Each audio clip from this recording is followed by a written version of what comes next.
A long time ago, on a comics page far, far away.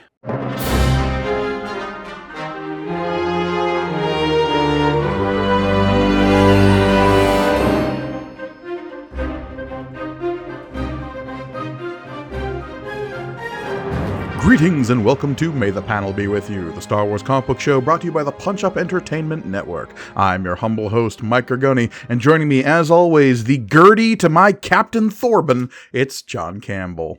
I just, it's so many.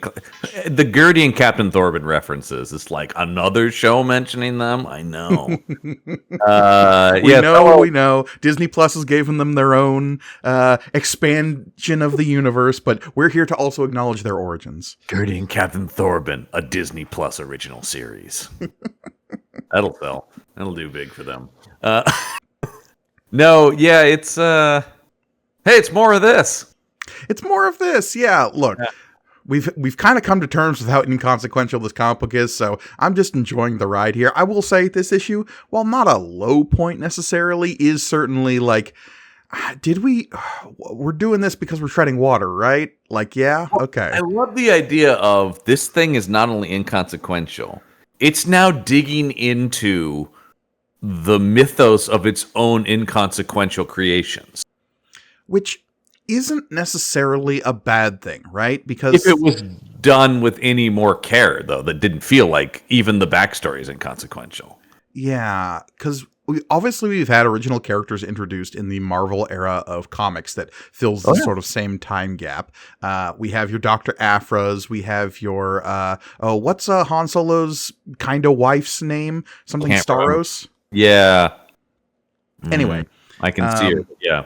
Right. Write in below. Comment below.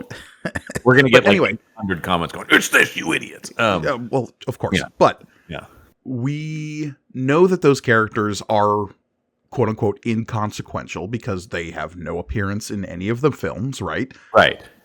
But because they're well-written characters and because we're creating stories that are engaging and feel like they're leading towards the next thing, which is Return of the Jedi or Empire Strikes Back, as the case is when both those characters were introduced, we feel like, okay, they can be dancing between the raindrops of these stories and still feel like complete whole characters.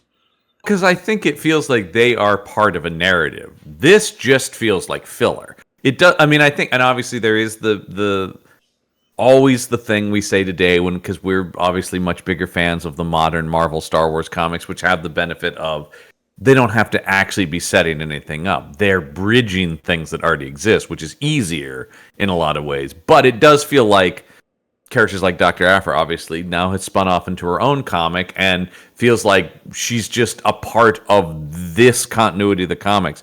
This really feels like, well, we can't advance Luke and Leia, so how about we create this character and then still kind of half-heartedly advance anything about her? Because I will say, the big thing about this is Shira's story, as the issue is called, and yet when you get her story, you're like, oh, like the Empire destroyed her village?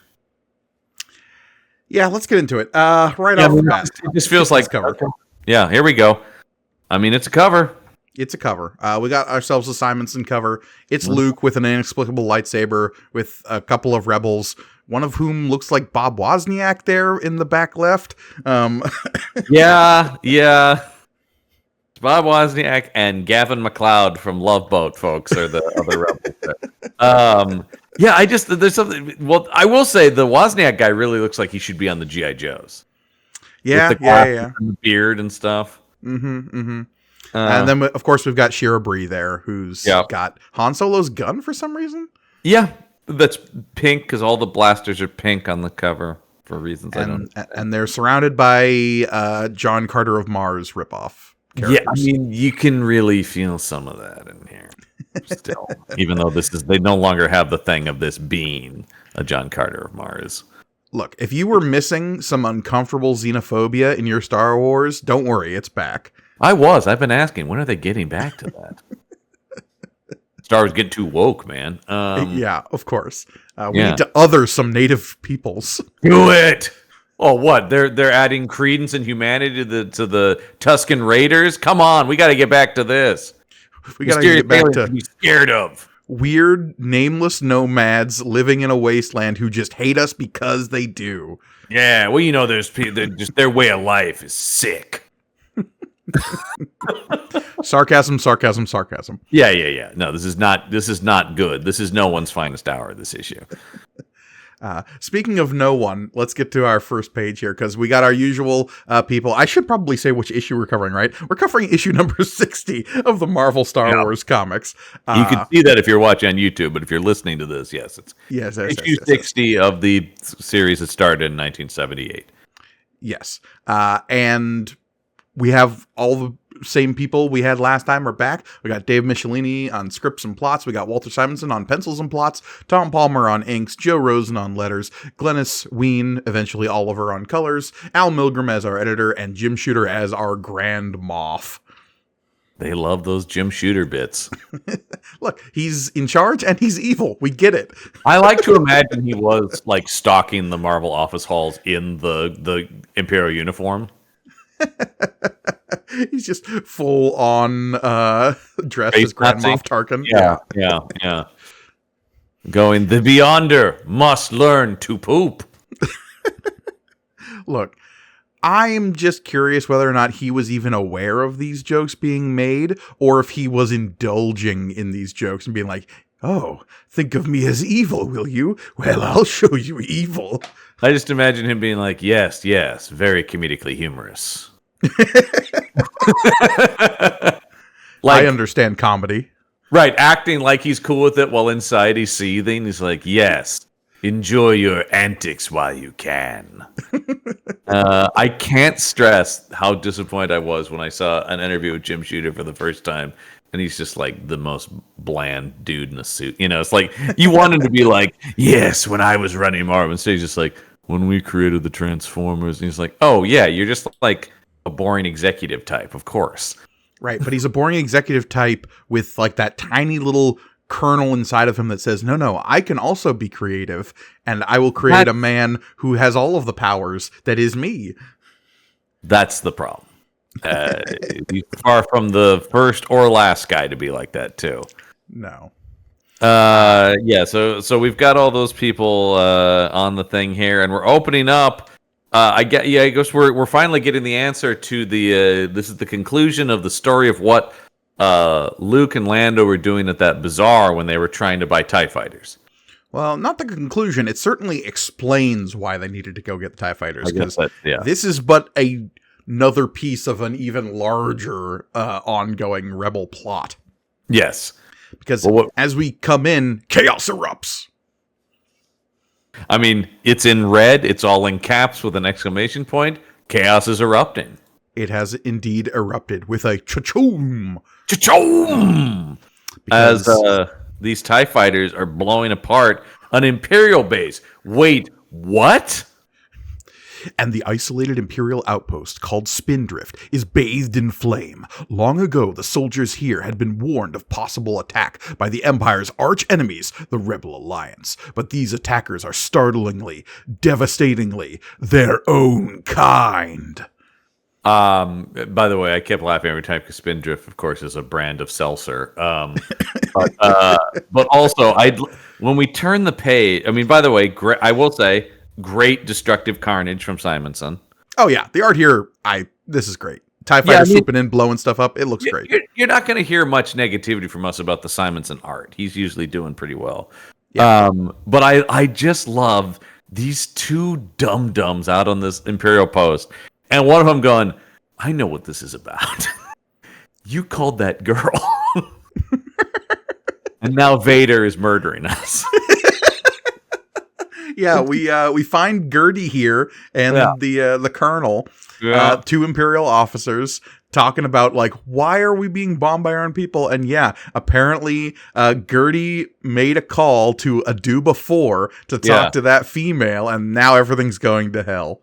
What did I say? He's just going, what did I goddamn say? Nothing good ever happens from the Aduba system. Because, John, do you remember where we last heard about the Aduba system? I just know it as a name. I don't remember where it last came up. Well, the last time we were talking about Aduba 3. So this is Aduba 4 that they're talking about here. But Aduba 3, a certain scruffy smuggler that we know and love, maybe put together a ragtag team to save a village from pirates and then a Godzilla. There we go. Yeah. How could I forget? How could you have forgotten the last time we saw our beloved Jackson? Jackson! Where do we land? No, I think Jackson, but I gotta say, he's a little bit bigger in my heart, is Mastercom. Fair enough. But like Mastercom and Jackson, we have yet to get that crossover. So we don't know what kind of sparks. I got to get on the phone with Marvel right now and pitch something. Do you guys not want to sell books? So a giant green rabbit man and a purple sexy robot get together, and oh boy, do sparks fly. Oh, and it's like a Hope and Crosby road picture. You know, they're just going planets. They're off on the road to Coruscant? I don't know. Sure. Wow, why not? Anyway, or actually, no, I'm sorry. They want to sell stuff. They're off on the road to Tatooine because everything is about Tatooine. Of course. But, so anyway, someone high up must be really mad. Darth Vader, it gotta be! To be fair, of the Imperial hierarchy that we know of, who is the most likely to belligerently kill their own minions out of, but it's let's say, overreactive spite? But Vader will choke a bitch out, man, is his thing, right? It's not necessarily like they made what call? Lay waste to the entire outpost. Bathed in fire. I will say, I love the idea that these guys are being thrown all about by explosions, but not being killed because they're still talking. I mean, they make it through despite looking like they're getting thrown into the abyss in this last panel. I know, they're like A-team henchmen. You okay? Yeah, I'm okay. Don't worry about it. I'm all right. Yeah. Hey, the parachute's ejected in time. We're fine. Yeah, or Cobra henchmen as well. Yeah. Yeah. Don't worry. No, let him go. Yeah. And so because where he goes like, you're talking about Vader. Oh, I forgot. Yeah, Vader's insane, man. I do like what this creates just for the mindset of the Empire. Is if anything happens to you, you're like, I probably pissed off Vader. I mean, look, as far as corporate boogeymen go, the guy with the literal laser sword and telekinetic choking you powers, that's pretty good. The people are just like, when Vader, it's like, Lord Vader wants to see you. Go. Yeah, you better pull that collar. Yeah. I loosened my collar so much. So they scamper to some kind of escape tractor. I get okay. You know what? I back up on my Simonson art. I don't know what the design on this thing is. It's the Subter Rover. That's what they call it. Yeah, we'll take the Subter Rover. Once we're underground, a fleet of Star Destroyers couldn't harm us. Available at Sears, right? Kids, remember that Subter Rover. I think it's very clear that I mentioned the guy in the front, but also this feels very. I'm a big G.I. Joe fan, as has been stated on here. And if you go back and read the original G.I. Joe, every issue there was like, wait, we have a new vehicle that will be perfect for this mission. Why it's over here, and then they have to explain whatever their new cool vehicle is every issue. Of course, this feels a lot like that, where it's like now we're creating stuff just to be like, check it out, kids. But the Subter Rover is made useless when the attacking TIE fighters blow up the bridge. Turns out we still need a bridge. Turns out, yeah. Because now there's only one thing we can do: instigate emergency strategic option 6. Why? What's that, mate? I love this dialogue. Yeah, it's a computer-derived logic response to a combat situation involving excessively uneven odds. Basically, it means, and on the page turn, we surrender. Yeah, that's pretty cute. Maybe I liked it. Cute. It's a little goofy though. I love that the Empire would be so mired in bureaucratic bullshit that we don't actually say surrender or giving up. We have strategic option 6 or whatever it was. Yeah. It was emergency strategic option 6. Surrender. Yes. So they come out, they give up. And then, what's this? The TIE fighters land, and why, that's not Darth Vader coming out of it. It's those pesky rebels. I do like when the Imperial officer turns and says, that it wasn't Vader. And the other one just goes, oh, thank God. Whew. They'll just imprison us. Vader would have murdered us. Yeah. I actually did like that moment too, where it's just like, oh God, anything's better than Vader. And so they bring in, within moments, a carbon-scored troop transport sets down on the still smoldering battlefield. What's up with this troop transport? I had the same thought. This is not are we looking at the front or are we looking at the back? Oh, jeez. That's the only thing that's throwing me here. Like, we can introduce a new type of ship here, whatever. But, like, I don't know what's going on, like, which way is forward with this thing. Let me see. I'm going to turn the page and just see. I think we're looking at the back, because it looks like the people are being, when you turn the page, it looks like the people are being loaded into the back there. Right, but I guess, yeah. But then there's all those ports on the front of it. Are those guns? Or those, what's going on? Yeah, I don't know. I don't know either. Anyway, it doesn't really matter. It's well, I don't think it's consistent. You see, like that. The big port in the center of it there is where on the next page is where the guys are walking into, and now there's not a port there anymore. Yeah, and like Luke, the pilot helmet here sort of blends in with the ship, and it makes it hard to. Yeah, yeah. I don't know. I think they may not even know how this thing functions. Anyway, they're loading up all the Imperial prisoners into this troop transport. Yep, and the lead rebel here takes his helmet off, and why, it's Luke Skywalker. He's doing shake that hair out. His L'Oreal commercial. Yeah. Yeah, and great. They'd even, it's just like, and we hardly killed anybody. Best of both worlds, I guess. I mean, yeah. Don't worry, kids. It's a war story, but there's not that much death. It's minimal loss of life, though. What does that mean? What do the rebels consider minimal loss of life? No rebels died, and we only killed the space Nazis. Yeah, we're all fine, and we killed 50 of these guys. So, minimal loss of life. Minimal loss of life. I mean, whatever. Those guys aren't alive, are they? Not technically. Once we get our hands on them. Oh, no. And then talk about the L'Oreal commercial right to those piercing blue eyes of Luke Skywalker. Yeah.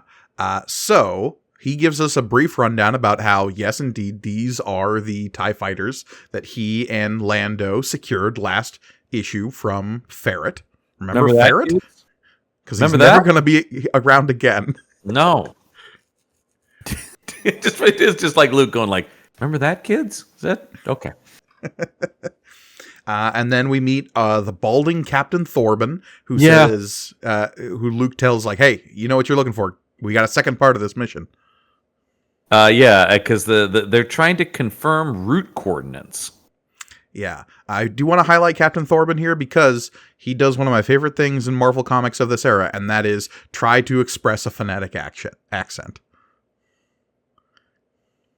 I'll be fetching it right back for ya.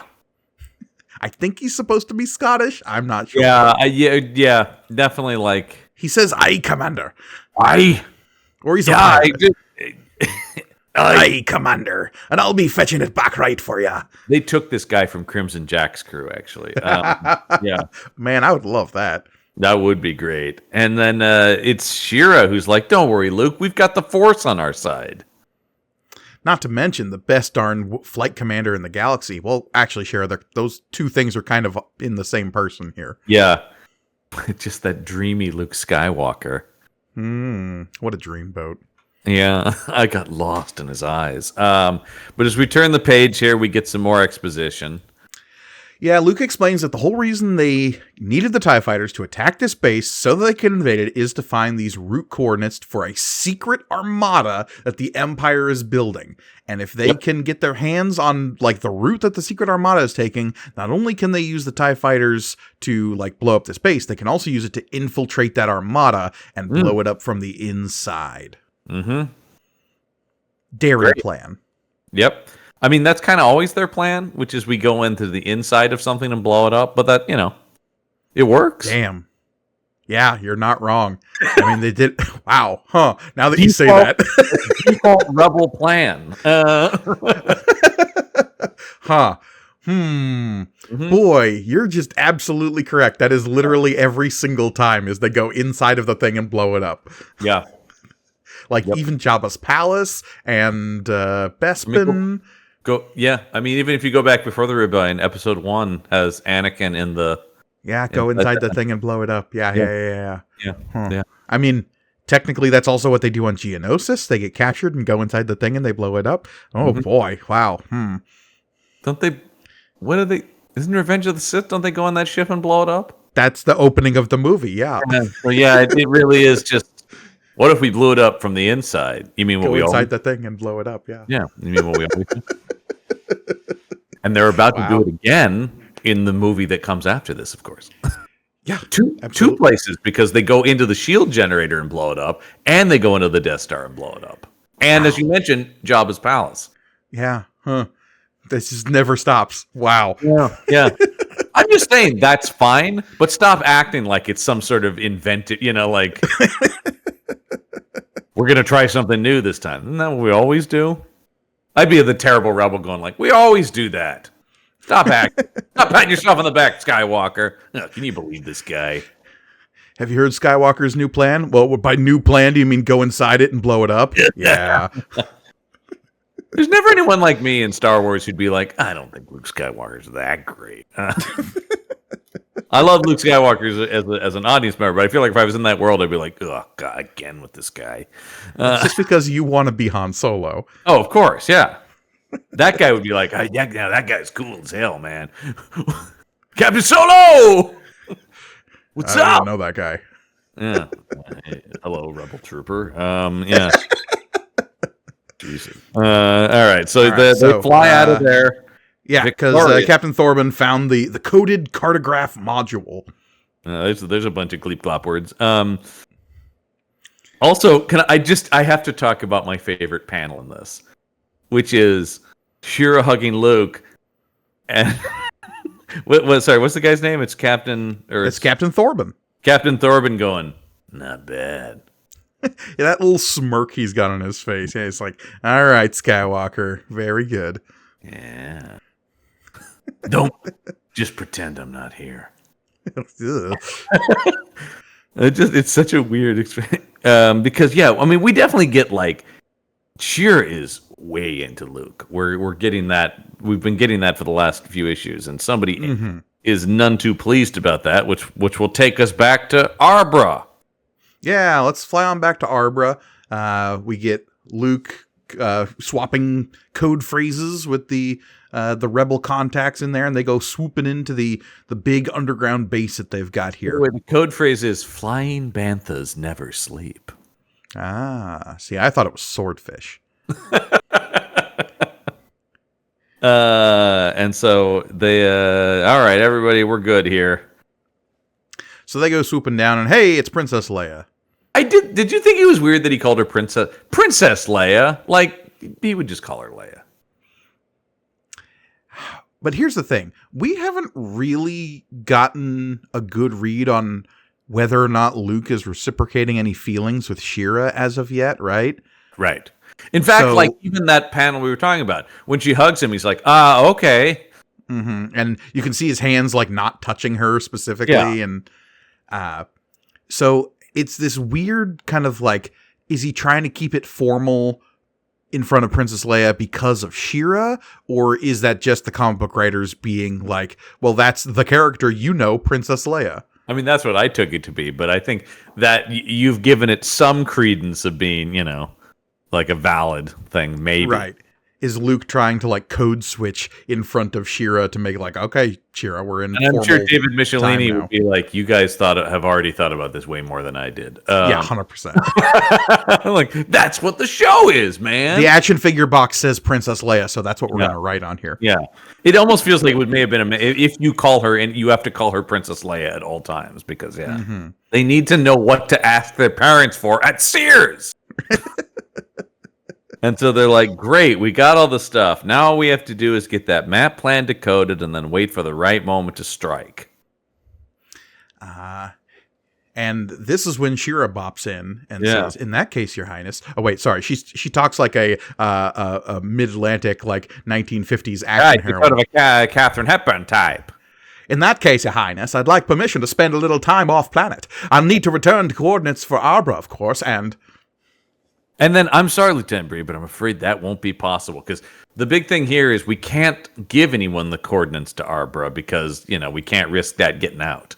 Right. So they've only given the coordinates to this planet to a select few, like, flight leaders, like Luke Skywalker. Yeah, of course they gave it to Skywalker. So anyone who leaves won't know how to get back here with the right, like, warp coordinates. Right. Which is a perfectly sound military tactic. Totally. Yeah, but Luke is like, hey, wait a minute. How about I go with her? Right, because Shira basically puts out an ultimatum like, look, if you're not going to give them to me, fine, but I got to leave no matter what. Yeah. This is a little mysterious. It's a little mysterious, but also I've been hating this the whole time, that like Leia isn't like, well, hey, what's going on? That she's just like, no, get out of here. Yeah, Leia's like angry jealousy towards someone else being affectionate towards Luke. Yeah.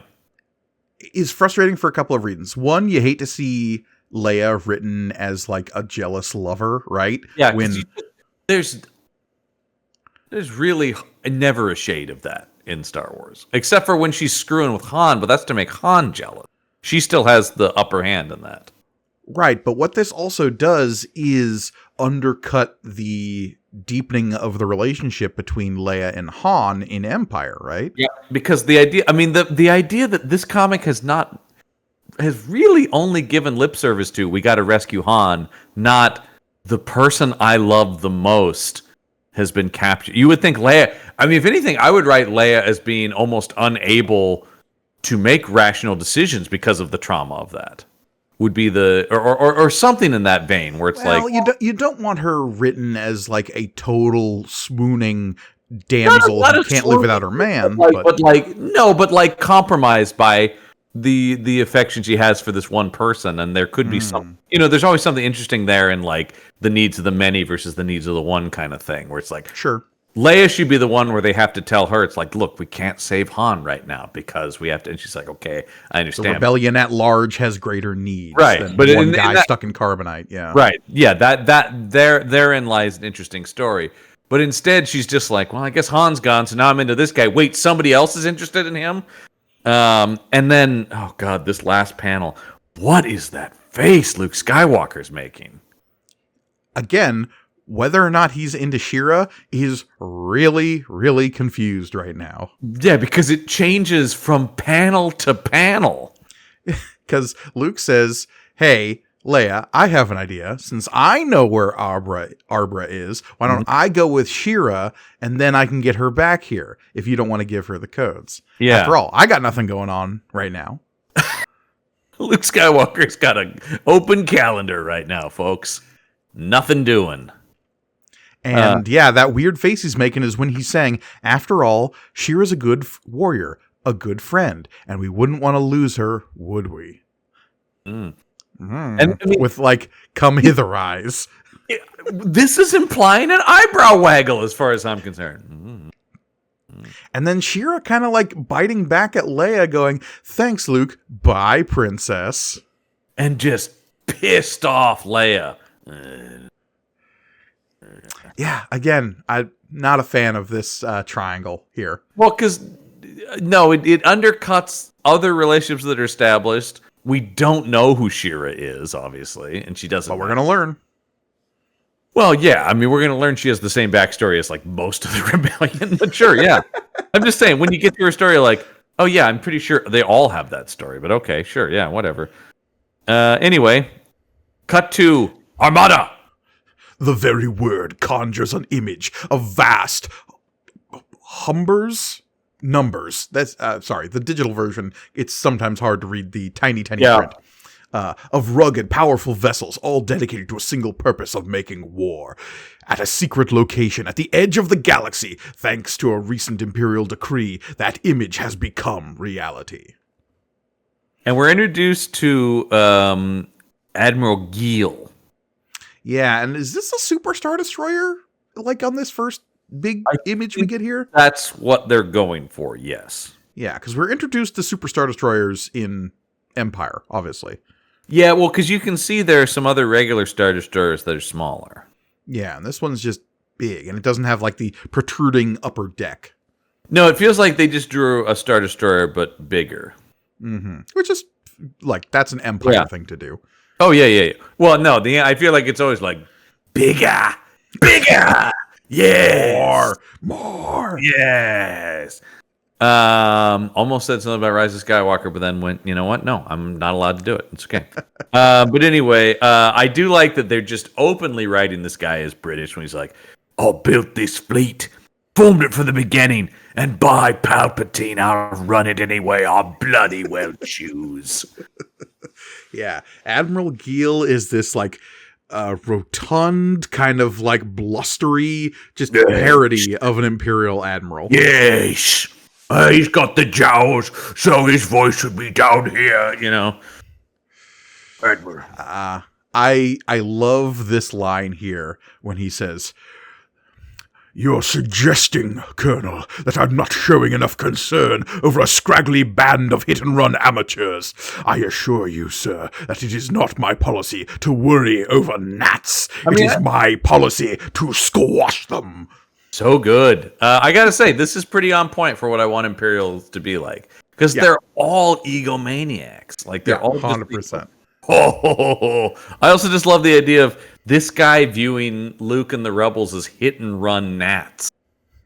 Also, the whole opening sequence of this book was them, like, stealing these plans from a base called Spindrift. And then there's an officer on the bridge of this Super Star Destroyer saying, if the rebels decipher the information they stole from Spindrift, they could attack us. And so the Empire knows exactly what they stole. And this guy's like, let him try. He's just like, good. Yeah. I want that, actually. That'd be great. I'd be thrilled. The only thing they'll learn from attacking my fleet is that there are easier ways of committing suicide. That's good. That's good stuff. That's solid Imperial officer writing right there. Oh, yeah. I love that. That's great. I mean, it speaks to the kind of hubris that ultimately brings the Empire down. Anyway, that was our sojourn with the Empire, folks. Meanwhile, back at, I guess, the plot? Yeah. And then we've just gotten to where we had to bring Shira. What's the name of her planet? Yeah, they're landing here. Shalivane? Shalivane? Yeah, backwater world. Shallyvane. Shalivane, yeah. That's right, R2. This is where Shira was born. Thanks for asking. Had to keep the R2 is here to ask questions the audience is wondering. Yeah, with a Padid? Yeah. Oh, yes. Yes, that's correct. She was born here. All right. So we've got basically all of Rogue Squadron is here. We've got 4 or 5 X-Wings landing down on the planet. Yeah, it's Red Squadron. Red Squadron, right. Rogue Squadron is with Wedge doing important things. Yeah, they're off in their own stories that we'll get much later. But this is Luke with his Red Squadron. I was kind of surprised when Luke said I'll escort her. I didn't think he was going to bring the squadron with him. That feels like a not great use of resources.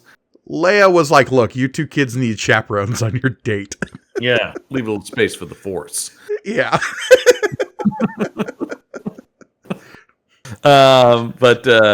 She was like, Captain Thorman, I swear to God, if those 2 even like get within 6 inches of each other, it'll be your ass. Yeah. You make sure there's no hanky or panky on this mission. If you see that even starting, stun them both. Take them down.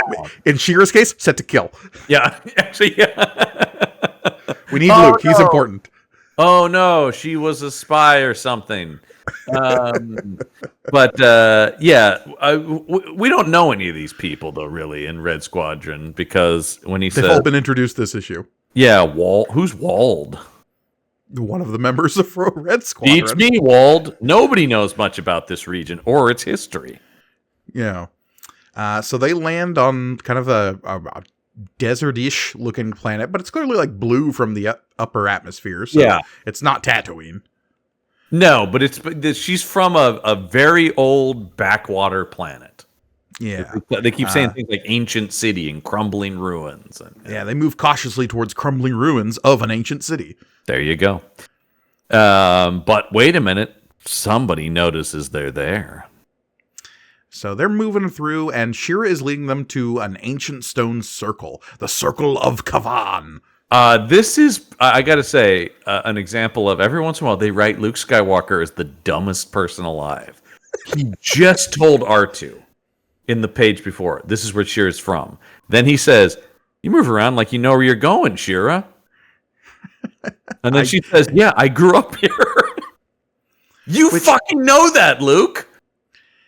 This is actually one of my least favorite, like, fantasy tropes that it creeping into Star Wars bugs the hell out of me. And it pops up everywhere. And once you start seeing it, you can't unsee it. So I apologize to people by saying this out loud now.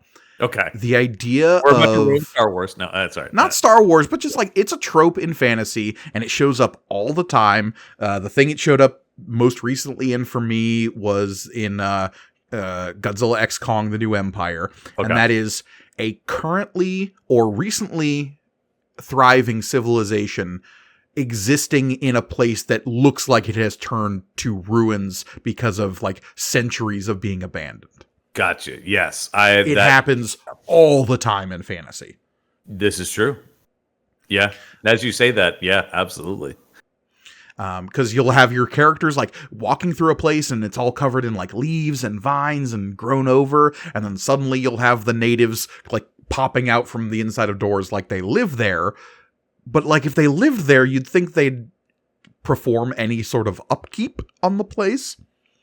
Right. Or also the idea that this place was thriving when this girl was growing up there, and she's what? 25 tops, like if that. Yeah, I mean she's in her she's around Luke's age, and Luke's like 22 here or whatever. So this place has like fallen to desolation and ruin in like 10 years, maybe, I guess. I mean it got bombarded by the Empire, but it's not like it's not like burnt out, destructed buildings like something that had been bombed.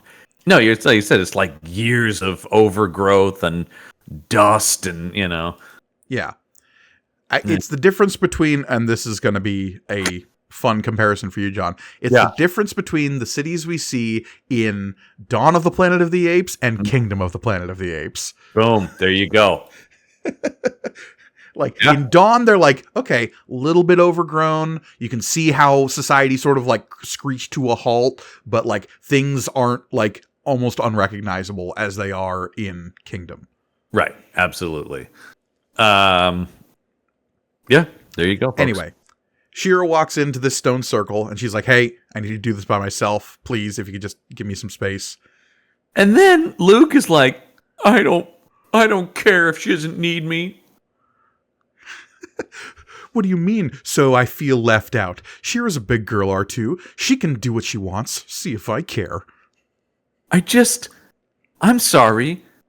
These are our heroes of Star Wars. Both him and Princess Leia are acting so immature. It really does give credence to the robot chicken like Emperor Palpatine. I'm sorry, a bunch of fucking teenagers just blew up my Death Star. Yeah, it's just because it's interesting. I feel like they always, one of the things I noticed reading this, they always default to Luke, particularly in A New Hope. And he matures so much, even by Empire. Like, War hardens all of the characters of Star Wars. But Luke is, I think that's one of the things that I really push back on when people talk about how whiny Luke is in the first movie. It's like, well, it's by design. You watch those 3 movies, and his arc is incredible. Right. By the 3rd movie, he is stoic Jedi Luke Skywalker. Yeah, but by movie 2 even, he is hardened rebel soldier. I mean, he's still Luke who believes in the Force and stuff, but he wouldn't be going like, see if I care. The stakes are so high at this point. And let's also go like, dude, okay, he's not Leia, but even he would be like, and I got my arm cut off. I'm still wrestling with the fact that my Father is maybe my greatest enemy. My best pal has been frozen and carbonated. You know, it's like everybody's been through some shit in that second movie. I entered this fight by discovering the charred bones of my aunt and uncle at the family farm. It was only a couple years ago. That you don't just get over that, you know. I discovered a father figure who was killed pretty quickly. Like,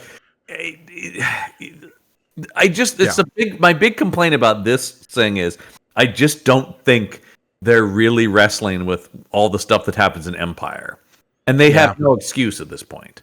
Yeah. So Shira is going to kneel at the center of this chipped stone altar.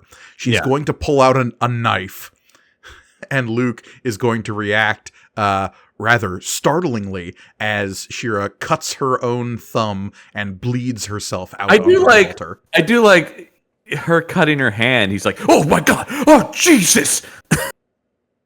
Oh no!" She's Simonson trying to be like, "Oh."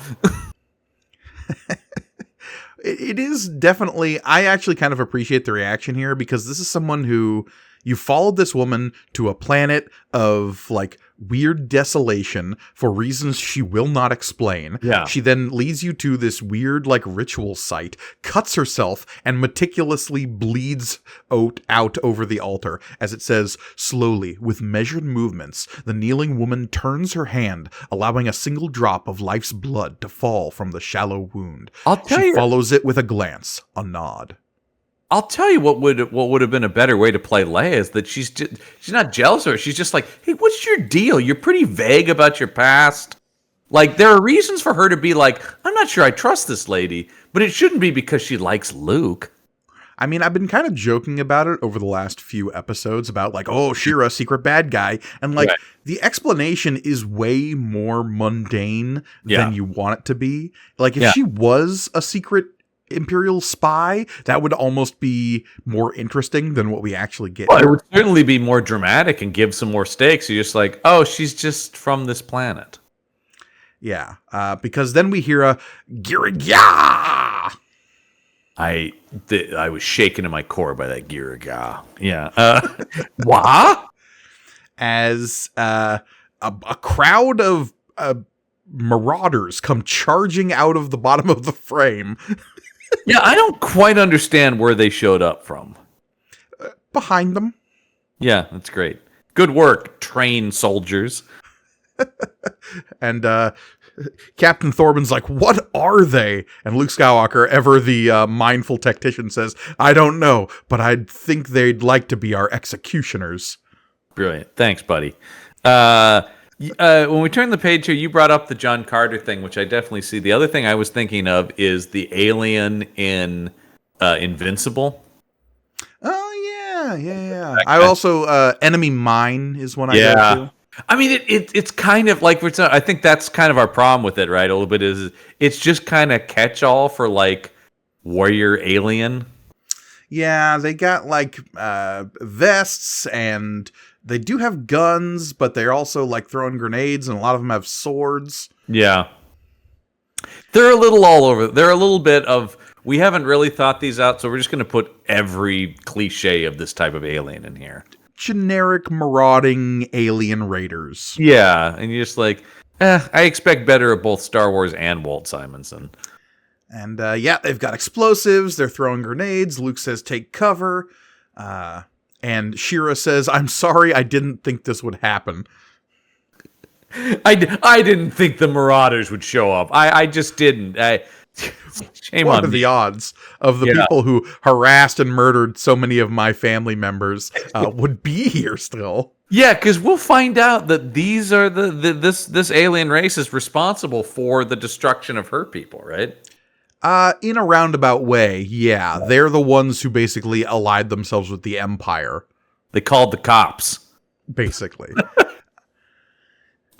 So they're holding out, they're shooting, and Shira's like trying to explain, but there's really no time as they're getting shot at. I just love the idea of being like, hey, while we're in this gunfight, you want to give us your backstory?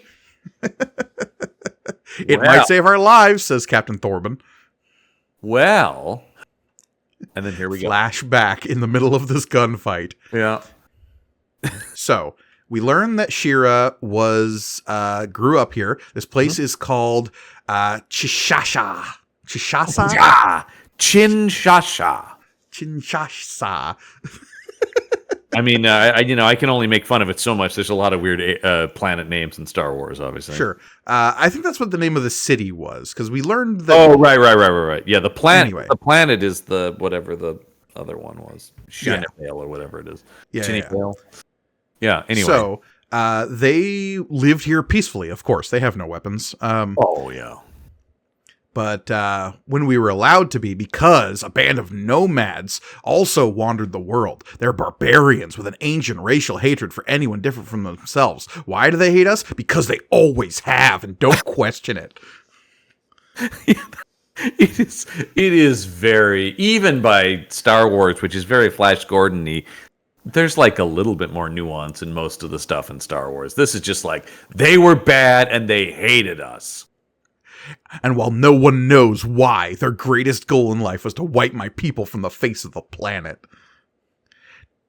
It's definitely not tied to any reason why they wouldn't have any settled home and became a nomadic warrior culture driven from any location where they might cultivate a civilization. Right, that's the thing, right? It's like, well, from my perspective, this is what it, you know, like, yeah, sure, yeah. It's like, hey, man, I don't know why these Cherokee are so upset with us.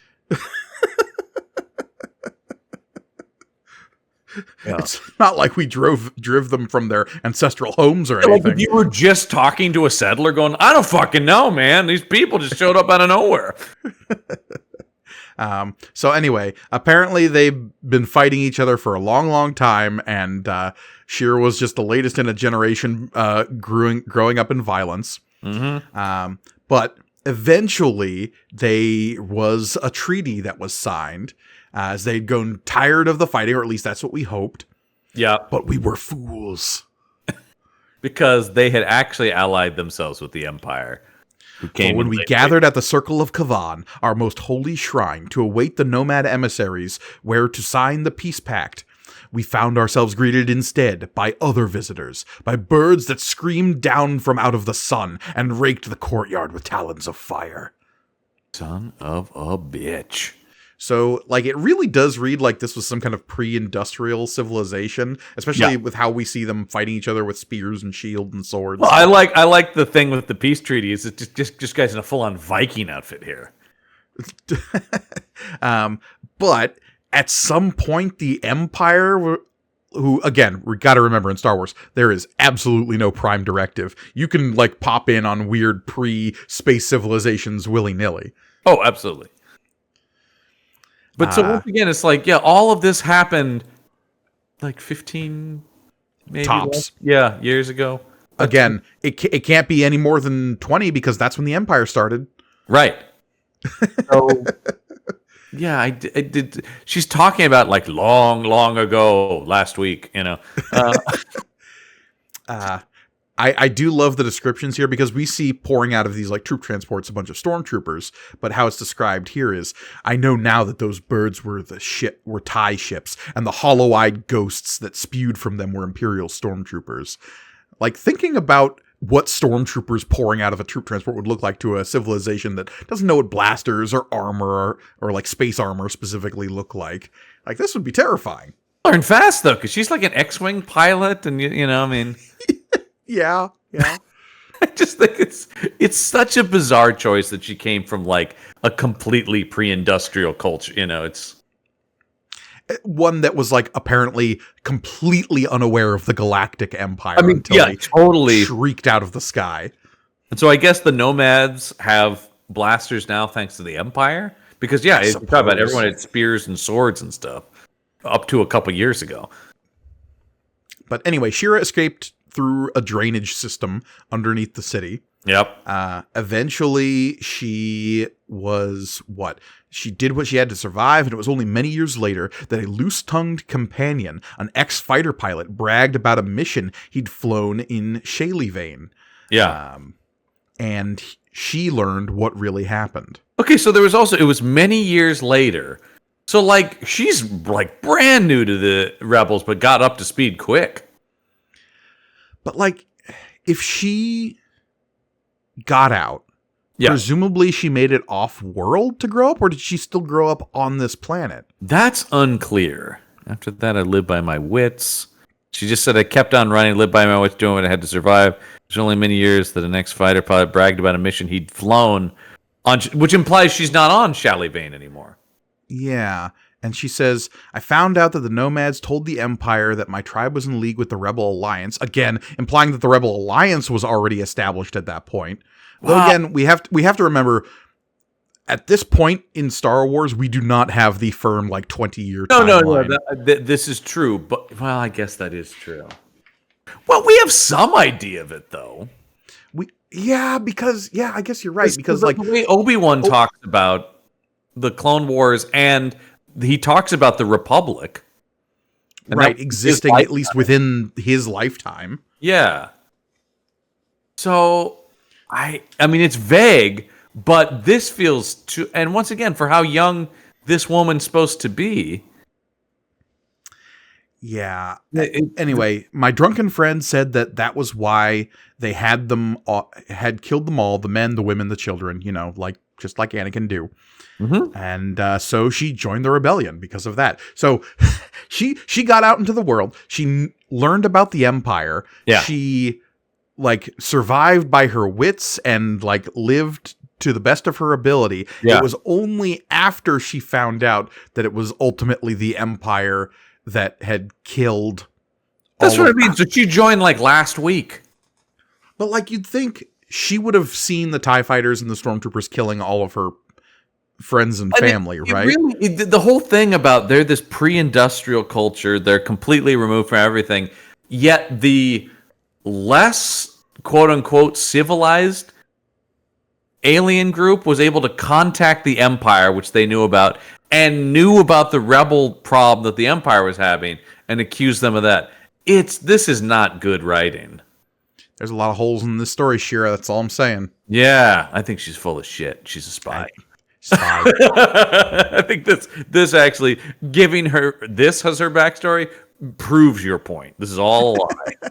So all of that is to say, and again, they're still hiding behind rocks and having a shootout while this is being explained. Every year since then, on the anniversary of the slaughter, I have returned to this spot and add my blood to theirs, and to renew my oath of vengeance against the Empire. Every year since then, when was this? No idea. And by that, I mean, this is the first year I've done it. Yeah, did she only start doing this ritual after she joined the rebellion? Did she do this before she joined the rebellion? Because she tells a story about hearing about the massacre and then says every year since then. Yeah. So, how many years has she been with the rebellion? I don't know. 4? I mean, I would say tops. Because, I don't know. No, it doesn't work. That's what I'm saying, where it's I have no issue with the idea of introducing a new character and giving her a detailed backstory, but it doesn't feel like they really worked on the backstory. And I mean, as always, we don't know what they've been given by Lucas, right? In terms of a timeline. That's something I would love to ask anyone who worked on this book specifically. Did you have any kind of, because especially by the time Empire is out and they're moving into Jedi, Lucas is more concerned with timelines and stuff, right, in Star Wars. Well, not as much as he would be, but he's thinking about it now. We have things like the West End Games RPG manuals that are trying to fill in those details too. Yeah. Mentions of galactic centers becoming the world known as Coruscant, and figuring out exactly what the Emperor's deal is becoming a thing, because in early drafts of Star Wars and from some of the early liner notes and stuff, we have this kind of notion that the Emperor is sort of just a puppet for the larger bureaucracy, but then he eventually morphs into this Sith Lord that is manipulating Interesting everything. Things right? I thought in this book was earlier when the Admiral guy on the thing said by Palpatine. I was trying to remember. It was God, did did they say Palpatine in Empire? I can't remember. No.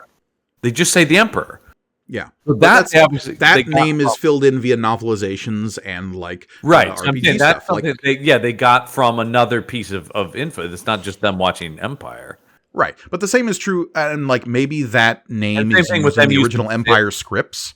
Because Yeah. like a lot of stuff, like even the term Sith Lord comes from original drafts of the first movie. Because I didn't remember hearing Sith really until, the prequel era was really where it started being bandied about in the movies, at least.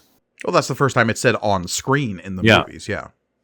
It's just so interesting. So that was a big shock then when we went back to the 70s comics and they're calling Vader a Sith Lord. You're like, wait, what?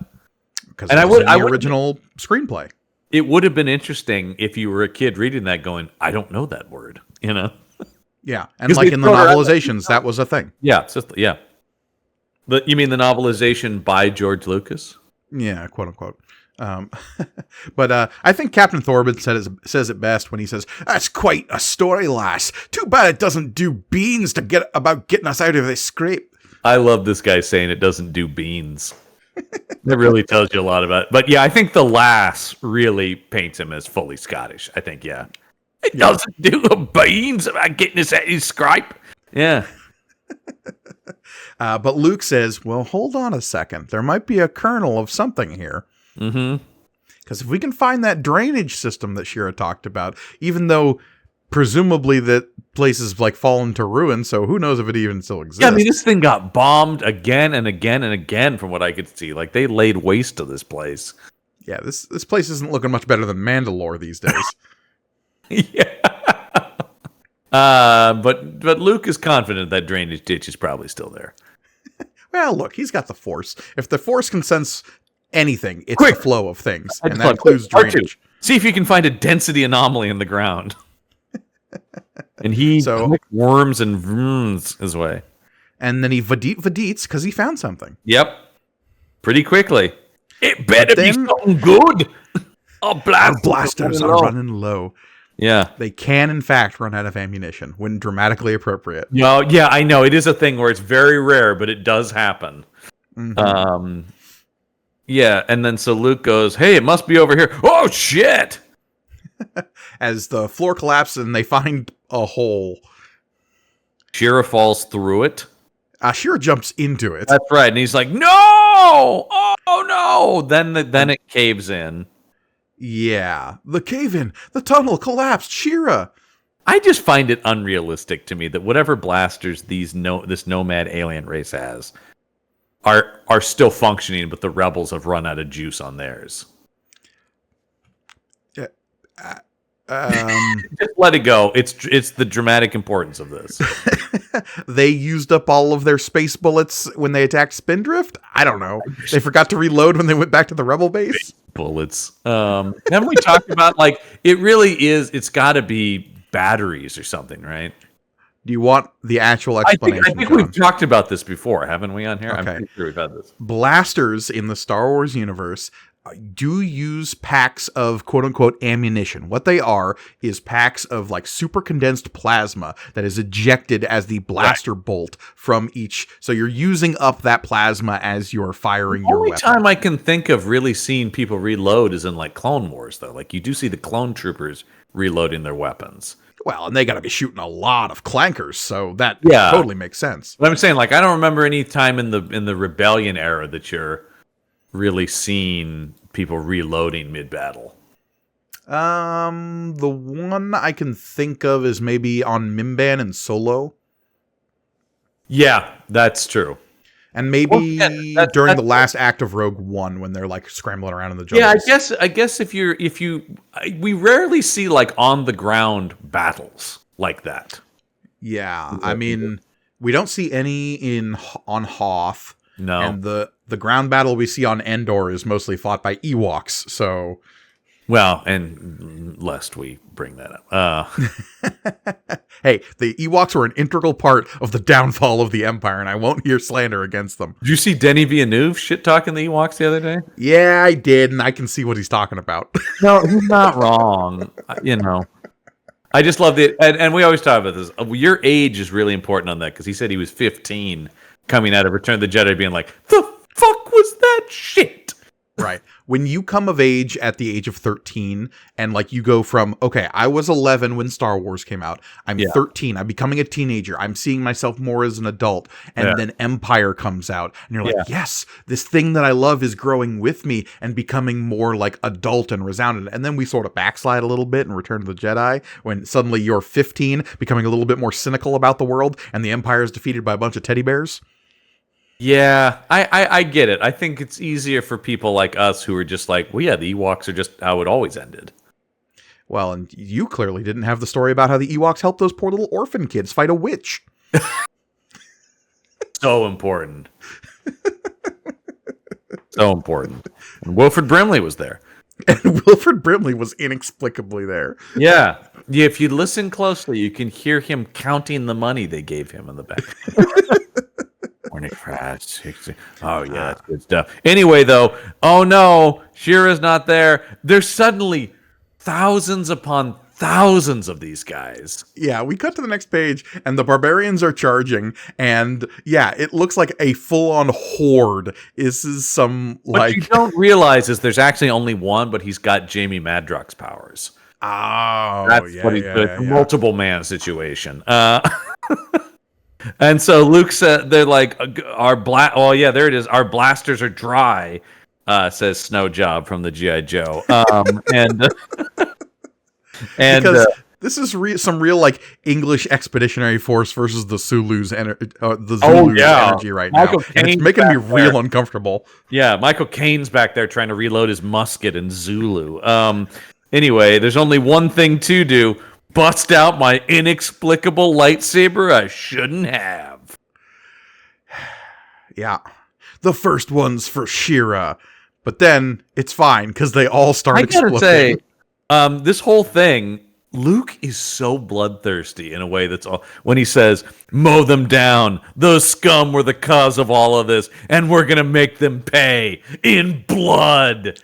Can you imagine Mark Hamill saying, we're going to make them pay in blood? It's so off-brand. And once again, he has just taken completely this woman's side of the story and moved to genocide. Mm-hmm. Mow them down. This whole race is worthless.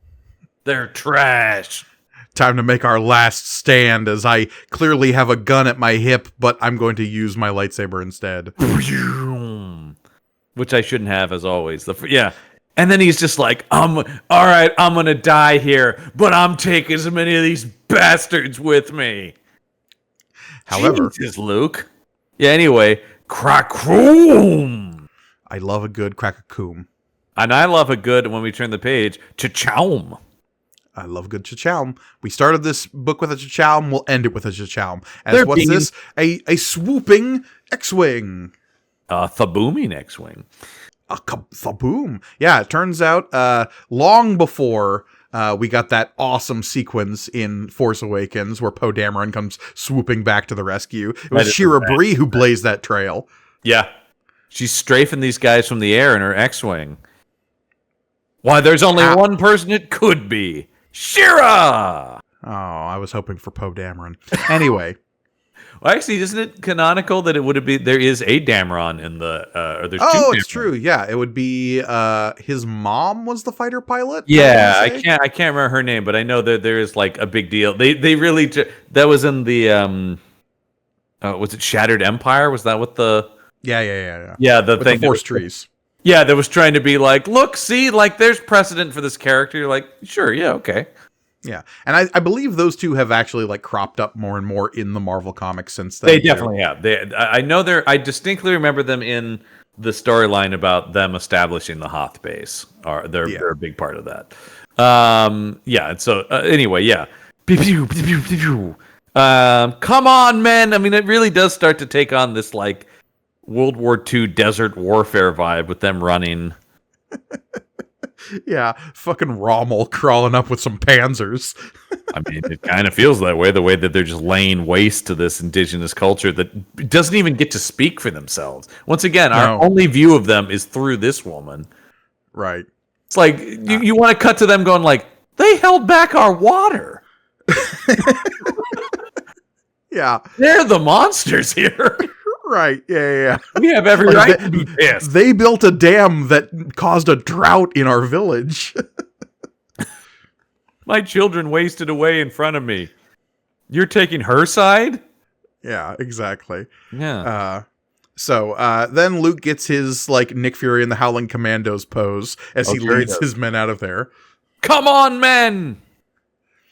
And they scramble to get back to their X-Wings before the barbarians regroup.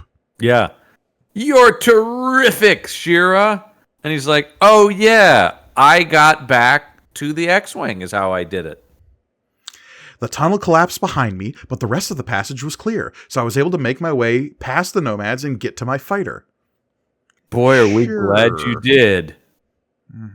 We, Luke? Or I? And Luke says, both. What? Oh. This relationship won't matter at all.